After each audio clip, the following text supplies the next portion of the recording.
Hello all, good evening.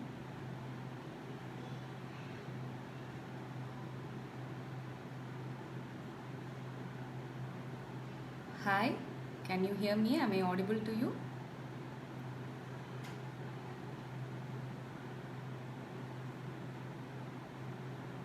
Yes. Good evening all. I am Dr. Gayatri. I am an educational therapist and founder of Flourishing Kids Chennai. Thank you News Shuttle for inviting me to talk over your platform. Today's topic is understanding of your little superhero challenges at school. Let me start today's topic with a small note to think upon. A 6-year-old boy came home with a note from his teacher. He is too stupid to learn. Yes, the teacher wrote and gave him, he is too stupid to learn. That boy is none other than Thomas Alva Edison. We all know that how intelligent he is. We all know how many inventions he had made. At the age of 21, he gave his first US patent. He had almost given 1093 patents throughout his career. So, do you really think he is stupid? Is he not intelligent? Yes. Intelligent has nothing to do with learning challenges. Kids who have learning challenges are usually having above average intelligence.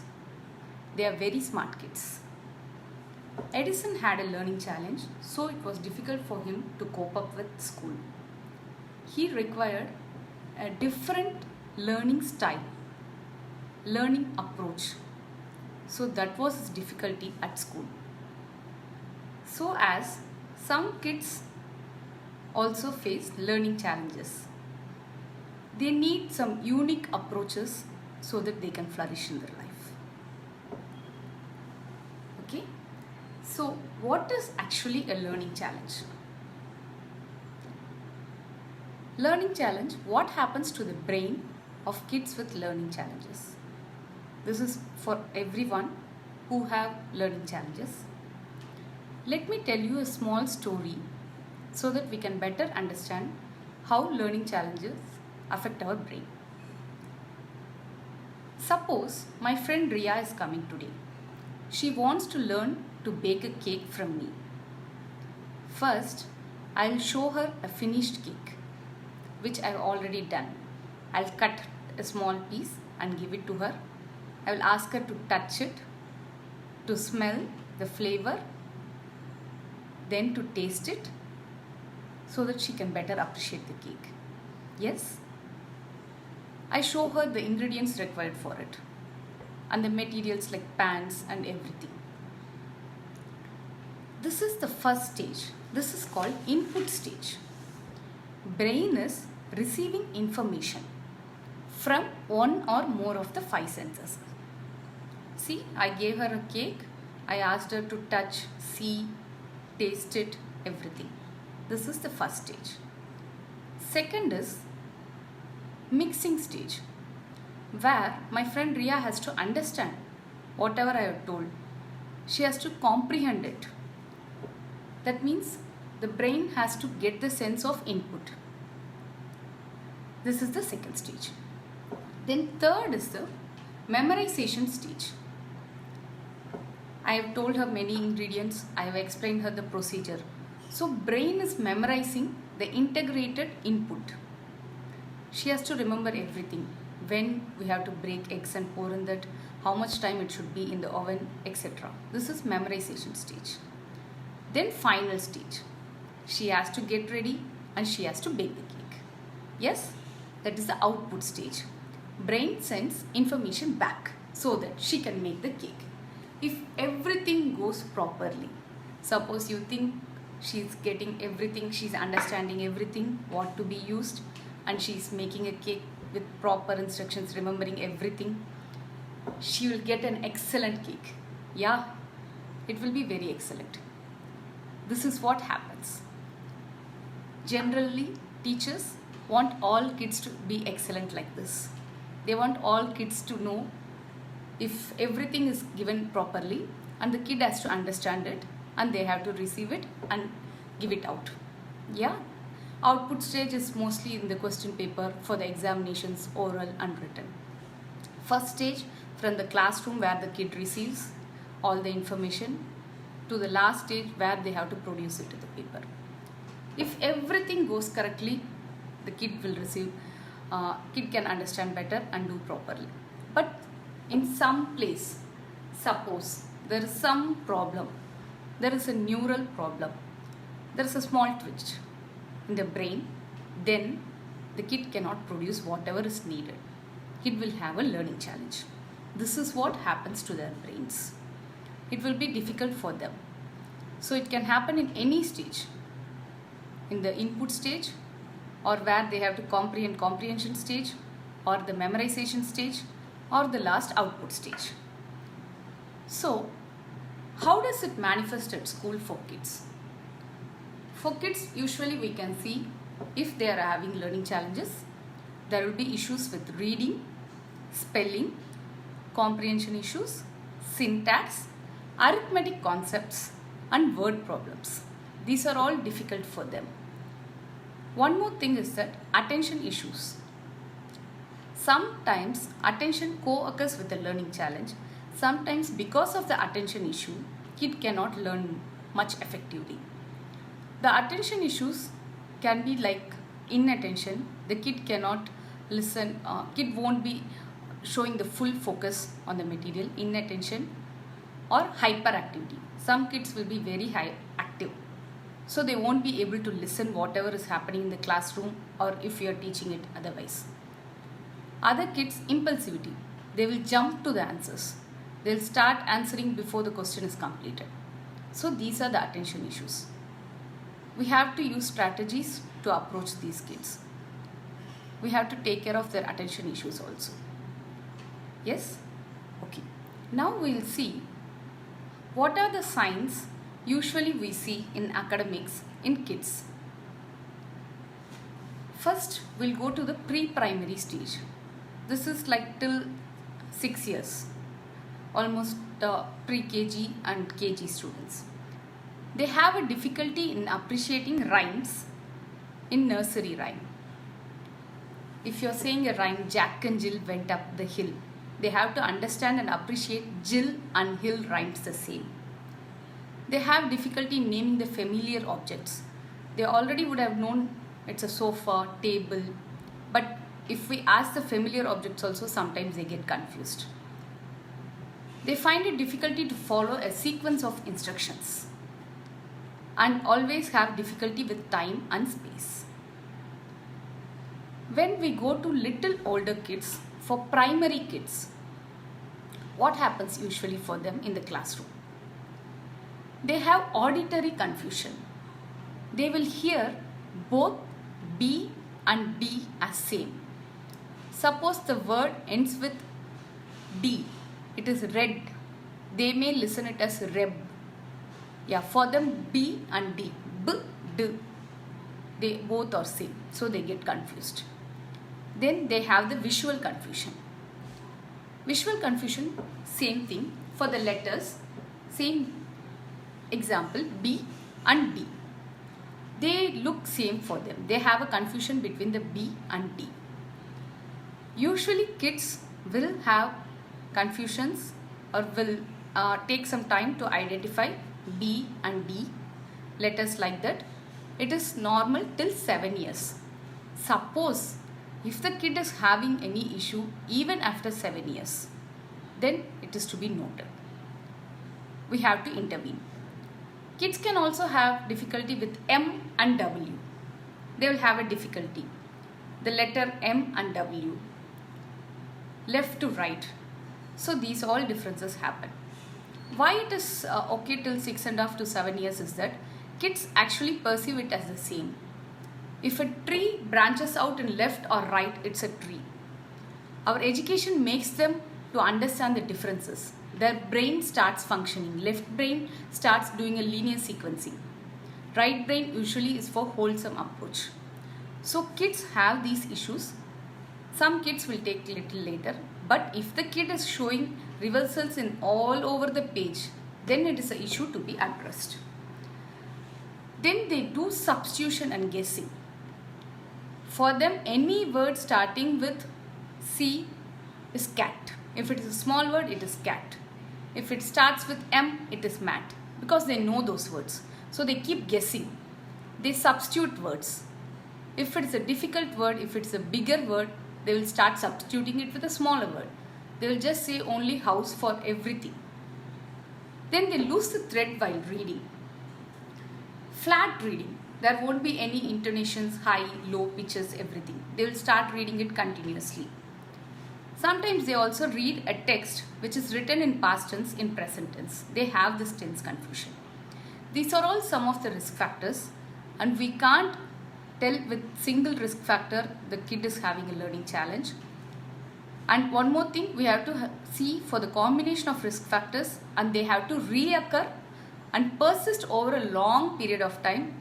Then only we can think of learning challenges for the kids. So these are the issues we can see in the classroom. This manifests like this. Next, if the kid is having learning challenge, what should we do? Whom should we approach? First, address the issues to the school teacher, to their class teacher in specific. Address them. Tell them what issues your child is facing. You can go to a school counselor or an educational therapist like me. We are to help kids with learning challenges. What technique differs for kids with learning challenges? For them, we have to use a different modality. The instructions should be always multisensory instructions. They have to be given repetition and they have to be reviewed for the skills. Instructions for phonics should be in depth for them. They have to learn much more decoding skills and how to find sight words. We have to teach them comprehension strategies explicitly. All instructions should be very clear and explicit for them. One more thing is metacognitive approach. Ability to think about their own thinking. They have to understand. If suppose they are making a mistake, you just mark it with a small pen mark and we tell them this is a spelling rule or this is the technique and ask them to change it. If we mark with a red pen and we ask them to do it, it is difficult for them, and if you strike it whole, they can't understand.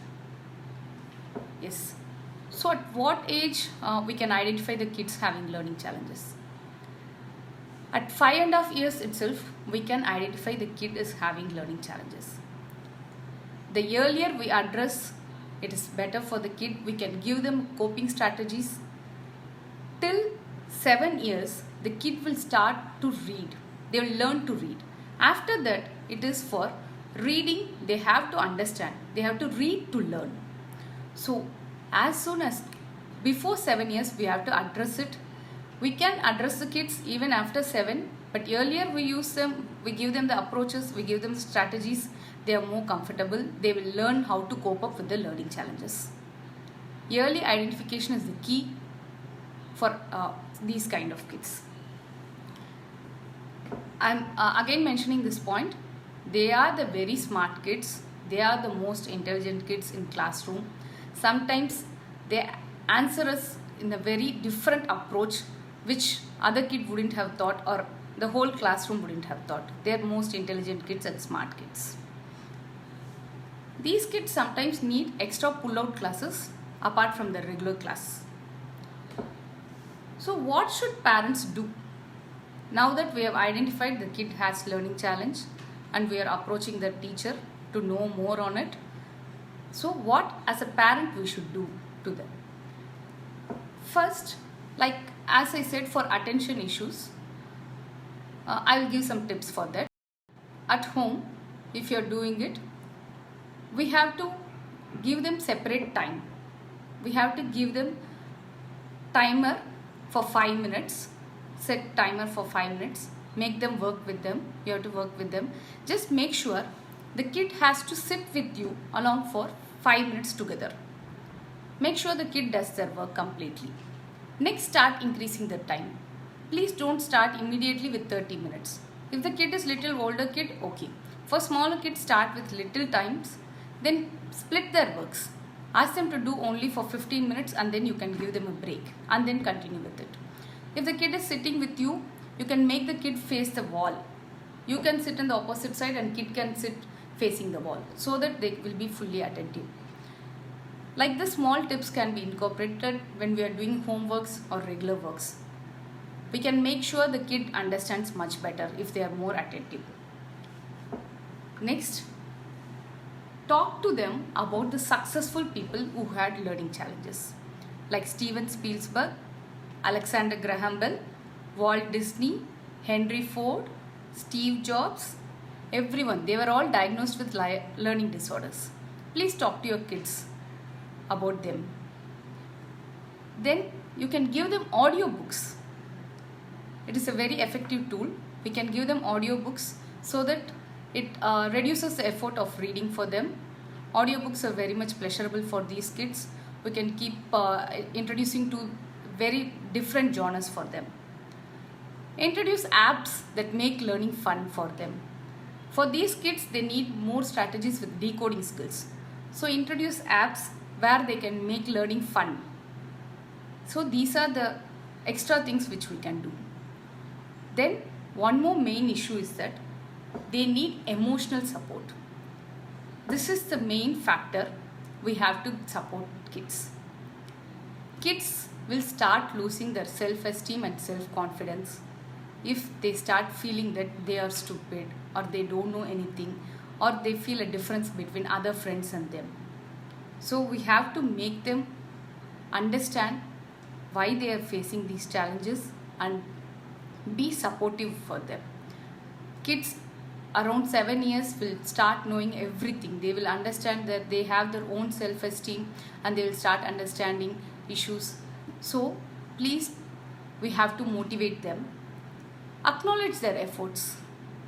Even if there is a small difference what they have done, appreciate their hard work for which they have done. Tell them clearly, you have done today's homework. I know it is very tough. You have done a very good job. Say clearly which homework they have done and why you are appreciating them. If suppose they are doing this English homework, I know it is difficult for you to read this big chapter. You read the chapter 2. So this chapter, then we can use it. This chapter can be used. How to understand. You can appreciate their efforts properly. Then help to recognize their strengths. Apps, there are many available apps actually. If we start seeing the learning apps, there are apps for Twinkle India is there. They give many worksheets for them. Then there are normally available apps which we can use to understand their decoding skills. You can just try Googling it to find it. I'll just get back to you with some more apps also in the messages soon. So next, we have to help them recognize their strengths. They are creative, they are intuitive, out-of-box thinkers. Yes, they see always the bigger picture. One more thing, we have to combat their negative self-talk. This is not only for kids who have learning challenges, but even for kids generally as parents. If they have any negative self-talk, please talk to them. Please give them some time and talk with them and make them understand why they have these kind of thoughts. Some kids start saying that I feel stupid. Yeah, if I'm feeling stupid or something. So these kind of negative thoughts will start coming. We have to understand that why they are feeling stupid or why they are feeling difficult in their classrooms. Maybe they can have a learning challenge, or maybe they are facing bullying, or maybe they are having some emotional issues. We have to talk with them. Then only they can understand better. Those are the emotional supports which we can give for these kids. Yes, parents play a very, very important role for these kids who have learning challenges, and we have to support them. If you have any doubts, you can ask me now regarding this.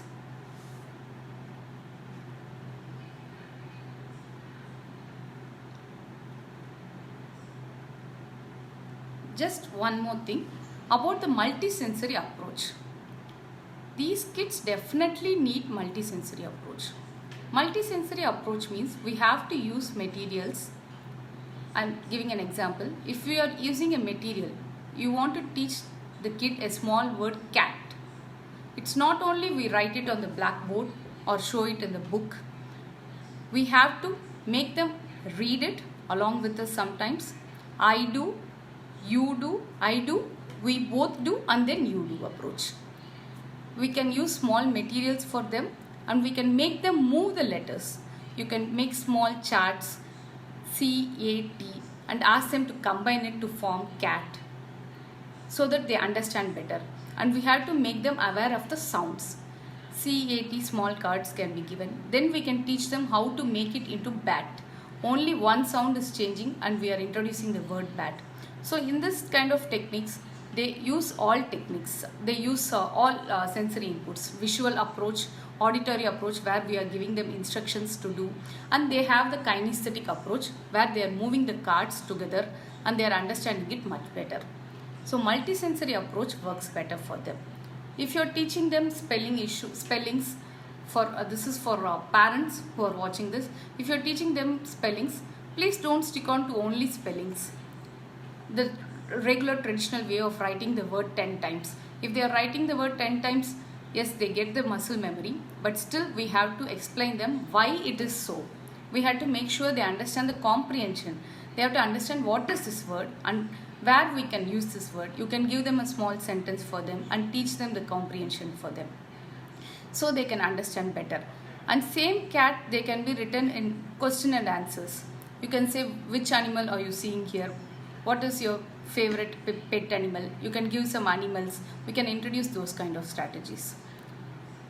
Reading also, for parents, they can start giving them books at home. Give them many books.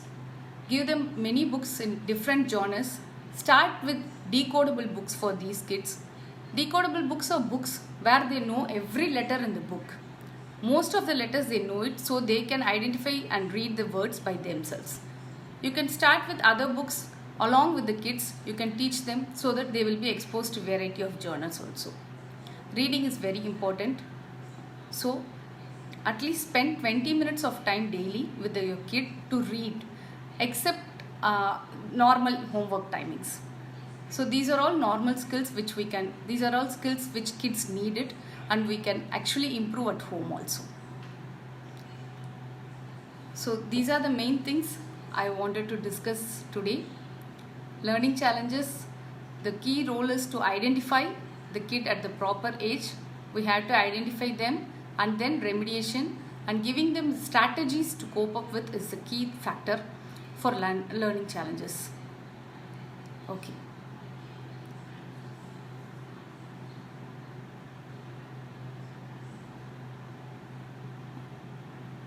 Thank you. Once again, I want to reintroduce myself. I am Dr. Gayatri, educational therapist. I am the founder of Flourishing Kids. Thank you all for joining in today. Thank you, News Shuttle, for giving me this opportunity to talk. Yes. See you all in next informative session.